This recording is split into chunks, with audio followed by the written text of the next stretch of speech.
Intraday செய்யாதே, இக்கட்டில் மாட்டாதே. Option trading செய்யாதே, ஆபத்தில் மாட்டாதே. டெரிவேட்டிவ்ஸ் செய்யாதே, சிக்கலில் மாட்டாதே. இதுதான் என்னுடைய ஸ்டாக் மார்க்கெட் சம்பந்தமான என்னுடைய பதிலாக இருக்கும்.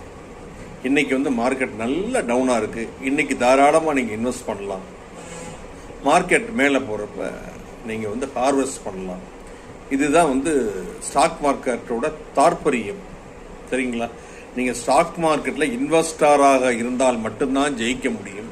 அது லாங் டேர்ம் இன்வெஸ்டாரோ ஷார்ட் டேர்ம் இன்வெஸ்டாரோ எப்படி வேணாலும் இருங்க. சரிங்களா? இன்வெஸ்டாராக இருங்க. மார்க்கெட்டில் ரொம்ப நாள் இருந்தால் மட்டும்தான் ஏற்ற இறக்கங்களை தெரிந்து கொண்டு நீங்கள் மார்க்கெட்டில் ஸ்டே பண்ணாதான் ப்ராஃபிட்டாக ஏர்ன் பண்ண முடியும். மீண்டும் நல்ல பதிவில் நான் உங்களை சந்திக்கிறேன்.